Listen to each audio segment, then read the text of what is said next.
یہ واقعہ اسلام آباد کا ہے۔ میں جس فلیٹ میں رہتی تھی اس کے بالکل سامنے والے فلیٹ میں ایک لڑکی رہتی تھی جس کا نام فاخرہ تھا۔ فاخرہ بہت خوبصورت لڑکی تھی۔ اس کا قد تقریباً 5 فٹ 9 انچ تھا۔ رنگ گورا، چہرہ انتہائی پرکشش اور بال بہت خوبصورت تھے، لیکن اس کی خوبصورتی سے بڑھ کر اس کا اخلاق تھا۔ وہ مجھے بہت عزت دیتی تھی اور مجھ سے محبت بھی کرتی تھی۔ آہستہ آہستہ اس کا میرے گھر آنا جانا شروع ہو گیا اور ہماری اچھی خاصی دوستی ہو گئی۔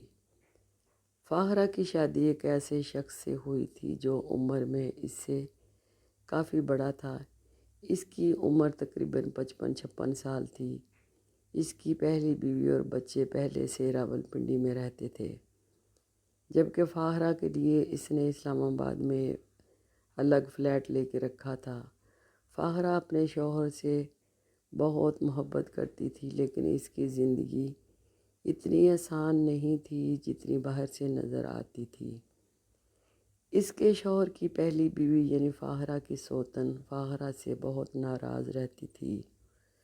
فاخرہ کا کہنا تھا کہ اس کی سوتن اس پر ظلم بہت ڈھاتی ہے اور اپنے شوہر کو فاخرہ کے گھر آنے سے روکنے کی ہر ممکن کوشش کرتی ہے۔ کئی دن فاخرہ اپنے شوہر کا انتظار کرتی۔ وہ دروازے کی طرف دیکھتی رہتی کہ شاید آج اس کا شوہر آئے گا اور اس کے پاس بیٹھے گا، اس کے ہاتھ کا کھانا کھائے گا اور اس سے باتیں کرے گا۔ فاخرہ مجھے بتایا کرتی کہ اس کی سوتن کبھی کبھی اس کے خلاف ایسے کام کرواتی ہے جن کے بارے میں اسے شک تھا کہ شاید اس پر جادو ٹونے کے ذریعے بھی نقصان پہنچانے کی ہر ممکن کوشش کرتی رہتی ہے۔ فاخرہ اکثر بیمار رہتی تھی۔ وہ کہتی تھی کہ آنٹی مجھے سمجھ میں نہیں آتا میری طبیعت بار بار کیوں خراب ہو جاتی ہے۔ مجھے لگتا ہے میرے خلاف بہت کچھ کیا جا رہا ہے۔ ہر بار میرے ٹیسٹ بھی صحیح آتے ہیں۔ میں اسے تسلی دیتی اور کہتی بیٹا اللہ پر بھروسہ رکھو، نماز پڑھو، قرآن پاک پڑھو اور اللہ سے مدد مانگو، کسی سے ڈرنے کی ضرورت نہیں۔ فاخرہ پھر بھی اپنے شوہر سے بہت محبت کرتی تھی۔ کبھی 2-3 دن گزر جاتے تو اس کی آنکھیں دروازے پر لگی رہتی، کب اس کا شوہر آئے گا۔ وہ اس کے لیے کھانا بناتی اور اس کا انتظار کرتی رہتی۔ کبھی وہ ہمارے گھر کھانا بھیج دیتی اور کبھی ہم اس کے گھر میں کچھ نہ کچھ بنا کر بھیج دیتے۔ پھر ایک دن فاخرہ نے مجھے خوشی خوشی بتایا کہ آنٹی میں ماں بننے والی ہوں۔ اس کے چہرے پر ایسی خوشی تھی جیسے اسے دنیا کی سب سے بڑی نعمت مل گئی ہو۔ وہ کہنے لگی آنٹی میں بہت خوش ہوں، اللہ پاک نے میری گود بھر دی ہے، بیٹی ہو یا بیٹا، بس مجھے پتہ چلے کہ میرے پاؤں مضبوط ہو گئے ہیں۔ میں نے اسے بہت دعائیں دیں۔ وقت گزرتا گیا اور پھر وہ دن بھی آ گیا جب فاخرہ کے ہاں ایک خوبصورت بیٹی کی پیدائش ہوئی۔ بچی کی پیدائش کے 2-3 دن بعد فاخرہ واپس اپنے گھر آ گئی۔ اس کے ماں باپ بھی اسے اور اپنی نواسی کو دیکھنے کے لیے آئے اور تقریباً ایک ہفتہ اس کے پاس رہے، لیکن کچھ ہی دن بعد اچانک فاخرہ کی طبیعت بہت خراب ہو گئی۔ اس نے مجھے فون کیا۔ جب میں اس کے گھر پہنچی تو اس کی حالت دیکھ کر کلیجہ منہ کو آ گیا۔ فاخرہ خون میں لت پت تھی اور اس کی حالت بہت خراب تھی۔ میں نے فوراً اس کی بچی کو اپنی گود میں اٹھایا اور اپنے بیٹے کو کہا گاڑی فوراً نکالو اور اس کو اسپتال لے جاتے ہیں۔ ہم اسے اسی اسپتال لے گئے جہاں اس کا آپریشن ہوا تھا۔ ڈاکٹروں نے فوراً اسے ایڈمٹ کر لیا اور اس کے شوہر کو بھی اطلاع کر دی گئی۔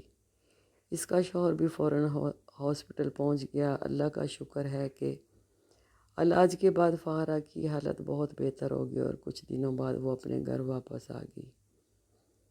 اب فاخرہ کے گھر کے کاموں میں مدد کے لیے ایک لڑکی کی ضرورت تھی۔ اس کے شوہر نے تقریباً 18-20 سال کی ایک لڑکی کو کام کے لیے رکھا۔ اس لڑکی کا نام ریما تھا۔ ریما گاؤں کے رہنے والی تھی، بہت سادہ، پردہ دار اور شریف لڑکی تھی۔ وہ پہلے چند گھنٹوں میں کام کرتی تھی۔ فاخرہ نے اسے کہا تم باقی گھروں کا کام چھوڑ دو، میں تمہیں ان سے زیادہ پیسے دوں گی، لیکن تم سارا دن میرے گھر میں کام کرو۔ ریما نے یہ بات مان لی۔ اب ریما صبح سے شام تک فاخرہ کے گھر رہتی، کھانا بناتی، برتن دھوتی، صفائی کرتی اور فاخرہ کے ساتھ بیٹھ کر باتیں بھی کرتی۔ چونکہ ہمارا دروازہ بالکل سامنے تھا، اس لیے میری بھی ریما سے اکثر ملاقات ہو جاتی۔ ایک دن میں نے دیکھا کہ ریما کے ہاتھ میں ایک بہت خوبصورت مہنگا موبائل پکڑا ہوا تھا اور وہ فون پر باتیں کر رہی تھی۔ میں نے فاخرہ سے کہا، فاخرہ تمہاری نوکرانی تو تم سے بھی مہنگا اچھا موبائل پکڑے ہوئے ہے۔ پھر میں نے ریما سے پوچھا، بیٹا یہ اتنا مہنگا موبائل کہاں سے لیا؟ میری بات سنتے ہی ریما خاموش ہو گئی۔ فاخرہ نے مجھے آنکھ کے اشارے سے جب رہنے کو کہا، میں سمجھ گئی کہ دال میں کچھ کالا ضرور ہے۔ رات کو جب میں ٹیرس پر واک کرنے نکلی تو فاخرہ بھی آ گئی۔ اس نے مجھ سے کہا، آنٹی ریما کو ایک بہت امیر آدمی پسند کرتا ہے، وہ کبھی کبھی پراڈو میں آتا ہے، کبھی کون سی گاڑی میں اور کبھی کون سی گاڑی میں۔ اس کے پاس بہت ساری لگژری گاڑی ہیں۔ ابھی وہ انگلینڈ چلا گیا ہے، لیکن ریما سے فون پر بات کرتا ہے۔ میں نے کہا، فاخرہ ایسے معاملات سے احتیاط کرنی چاہیے، بڑے بڑے دعوے کرنے والے لوگ بعد میں مکر جاتے ہیں۔ فاخرہ نے کہا، آنٹی میں نے ریما سے خود پوچھا، وہ کہتی ہے کہ اس آدمی کا اس کے ساتھ کوئی غلط تعلق نہیں، وہ اسے پسند کرتا ہے اور اس نے ریما سے شادی کا وعدہ کیا ہے۔ میں نے بھی بات کو زیادہ سنجیدہ نہیں لیا۔ وقت گزرتا رہا۔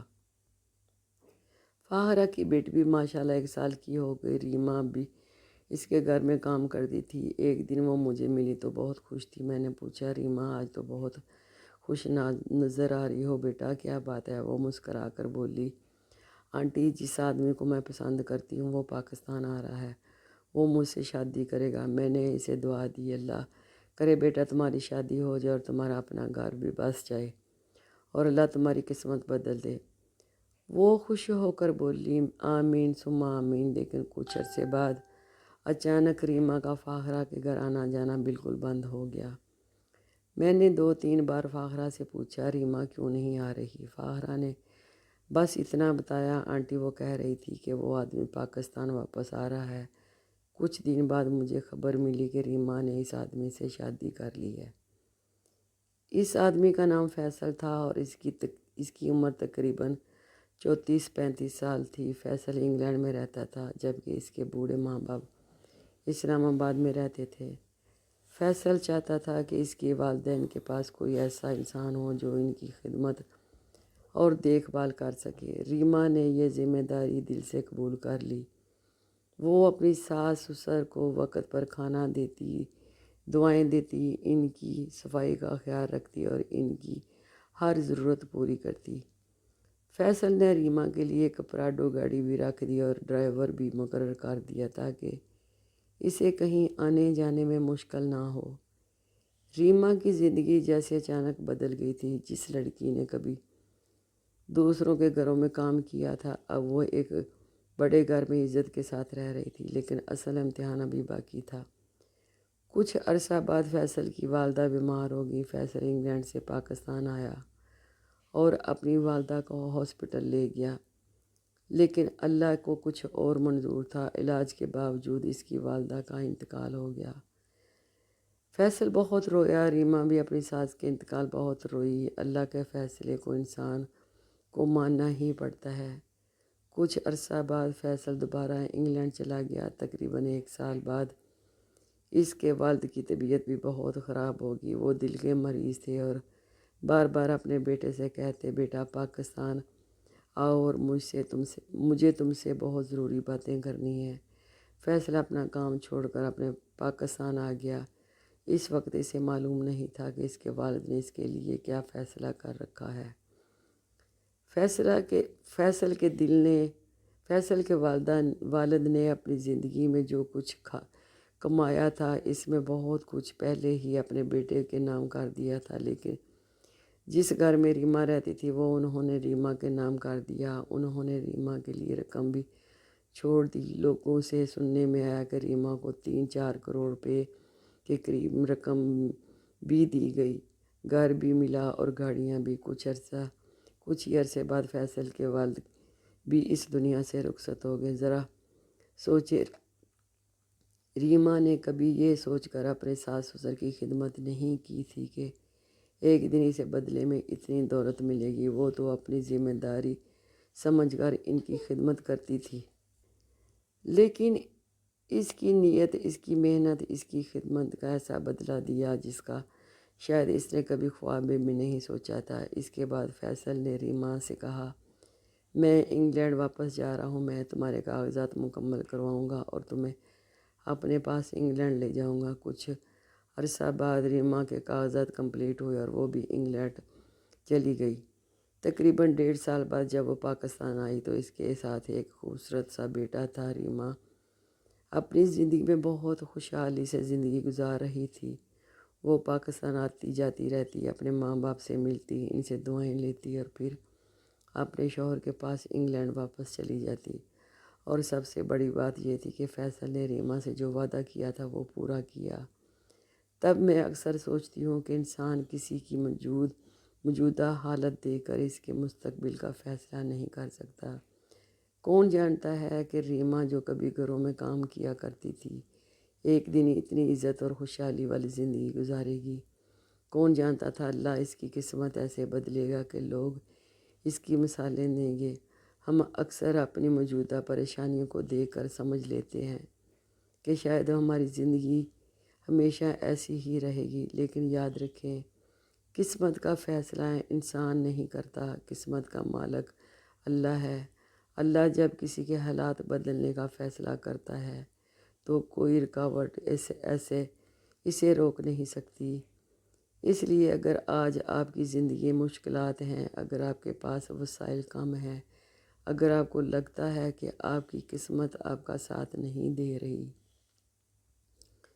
تو مایوس نہ ہوں۔